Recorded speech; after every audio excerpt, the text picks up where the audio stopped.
আসসালামু আলাইকুম। Content writing এবং কপিরাইটিং এর আজকে ষষ্ঠ ক্লাস। তো আজকে আমরা শিখব কিওয়ার্ডের প্রকারভেদ।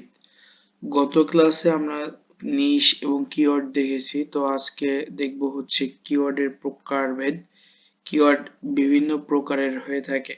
তো এই ক্লাসটা একটু লম্বা হইতে পারে, আপনারা মনোযোগ সহকারে দেখবেন।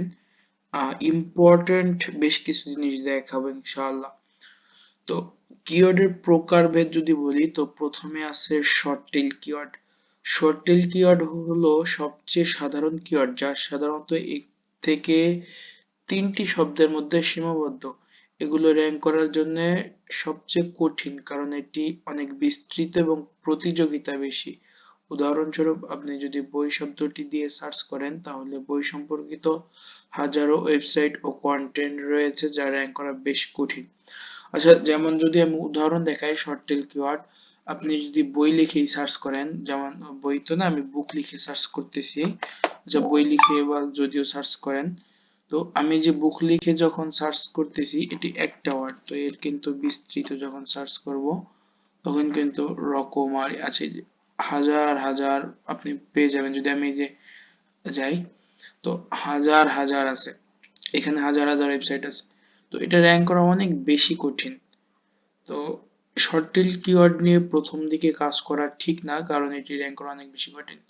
এরপর আছে long tail keyword. Long tail keyword হলো 3 বা তার বেশি শব্দের ফ্রেজ। এগুলো শর্ট টেল কিওয়ার্ডের চেয়ে বেশি লক্ষ্যভিত্তিক।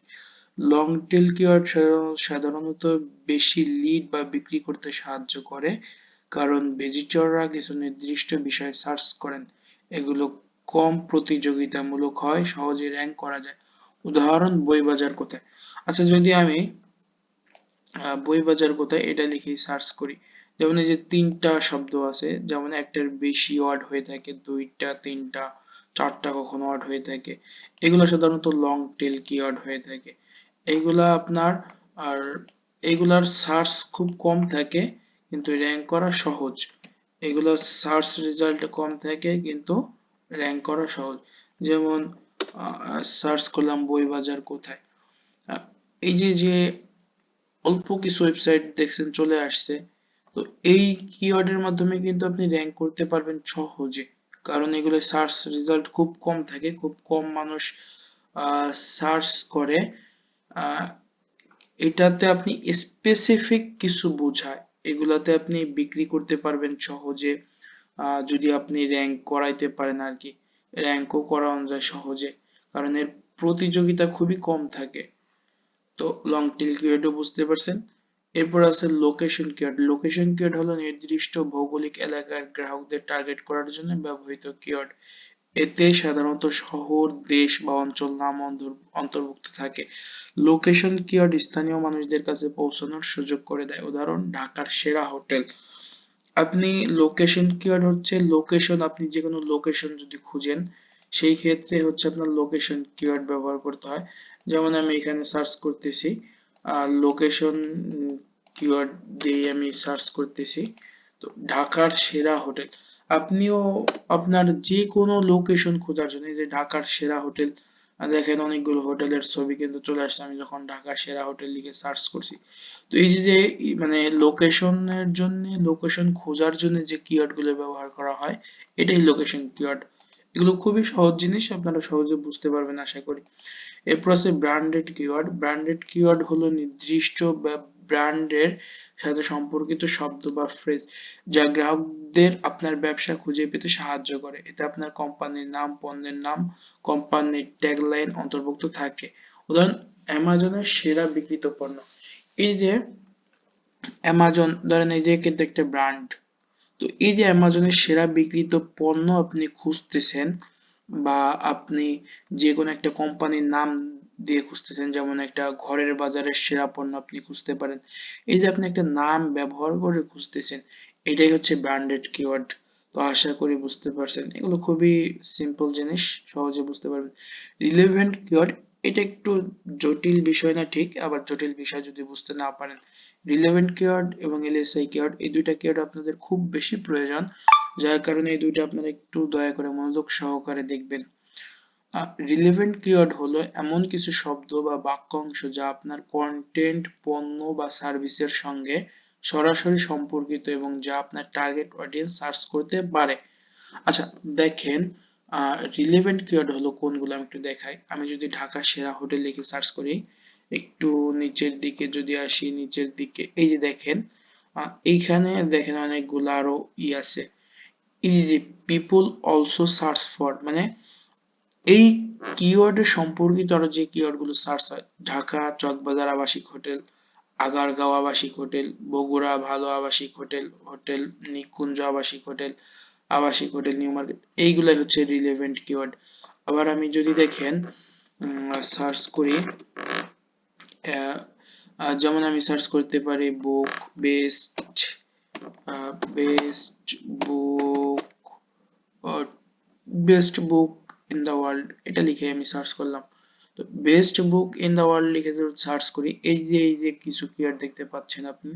What is the top one book in the world, what is the top 10 most read book, what is the number one selling book in the world, এইগুলো হচ্ছে রিলেভেন্ট কিওয়ার্ড। তো এই relevant keyword কিন্তু আপনাদের content writing এ খুবই প্রয়োজন, এটা মাথায় রাখেন রিলেভেন্ট কিওয়ার্ড কোনগুলা। এরপর আসি, আশা করি বুঝতে পারছেন, এরপর আসি এলএসআই কিওয়ার্ড। এলএসআই কিওয়ার্ডের পূর্ণরূপ হলো ল্যাটেন্ট সেমান্টিক ইন্ডেক্সিং কিওয়ার্ড। এটি প্রধান কিওয়ার্ডের সাথে সম্পর্কিত শব্দ বা ফ্রেজ যা গুগল সার্চ ইঞ্জিন স্বয়ংক্রিয়ভাবে শনাক্ত করে। এলএসআই কিওয়ার্ড কোনটা?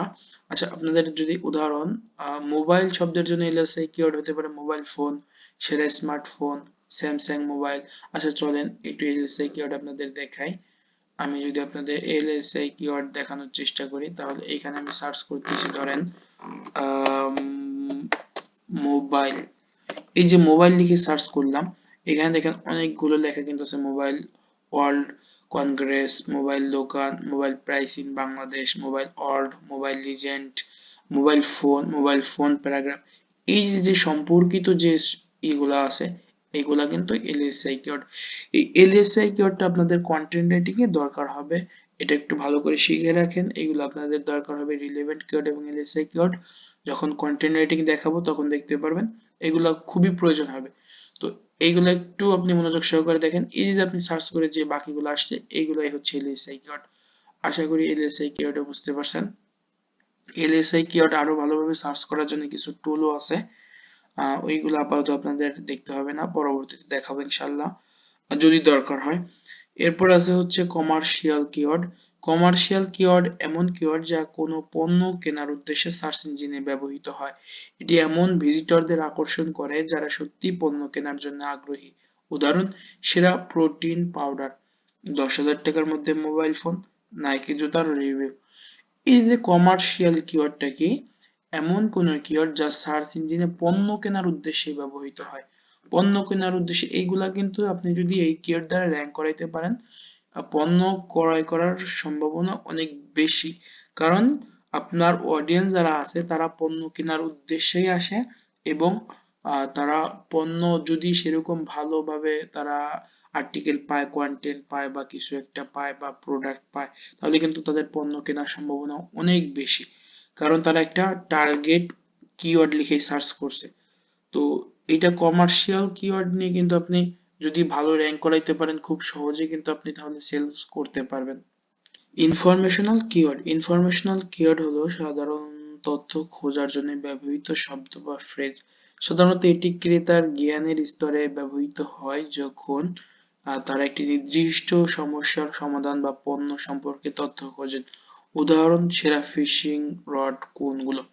আচ্ছা, যেমন আপনাকে যদি আমি উদাহরণ দেই, উদাহরণ তো এখানে দেওয়া আছে, সেরা ফিশিং রড কোনগুলো। তো আপনি জাস্ট ইনফরমেশন চাচ্ছেন, যে কোনো একটা বিষয়ে আপনি ইনফরমেশন চাচ্ছেন। তো সেরা ফিশিং রড কোনগুলো, আপনি এটা একটা ইনফরমেশন হইতে পারে। এরপরে আবার ইনফরমেশন কি হইতে পারে, best book in the world, এটাও কিন্তু একটা ইনফরমেশন। আপনি ইনফরমেশন চাচ্ছেন যে বেস্ট বুক ইন ওয়ার্ল্ড এর মধ্যে বেস্ট বুক কোনগুলা। তো এটাও কিন্তু একটা ইনফরমেশন কিওয়ার্ড। আশা করি বুঝতে পারছেন ইনফরমেশন কিওয়ার্ড কোনগুলো। এরপরে আছে শর্ট টার্ম ফ্রেশ কিওয়ার্ড। এটি একটি কিওয়ার্ড যা অল্প সময়ের জন্য ট্রেন্ডিং হয়, সাধারণত সাম্প্রতিক ঘটনার উপর ভিত্তি করে ব্যবহার করা হয়। এসএসসি রেজাল্ট 2025, যেমন ধরেন আপনি এসএসসি রেজাল্ট খুঁজবেন বা এসএসসি রেজাল্ট বা জেএসসি পিএসসি রেজাল্ট খুঁজবেন, এটা কিন্তু ঠিক সামান্য কিছু সময়ের জন্য ব্যবহৃত হয়।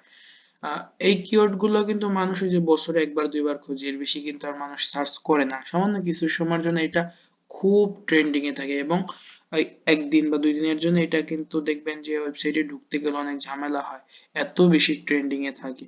তো এগুলো হচ্ছে শর্ট টার্ম ফ্রেশ কিওয়ার্ড। তো আরো বেশ কিছু কিওয়ার্ড হয়তো থাকতে পারে, তবে আপনাদের এই কিওয়ার্ড গুলো জানাই যথেষ্ট, আর সেরকম না জানলেও আপাতত হচ্ছে।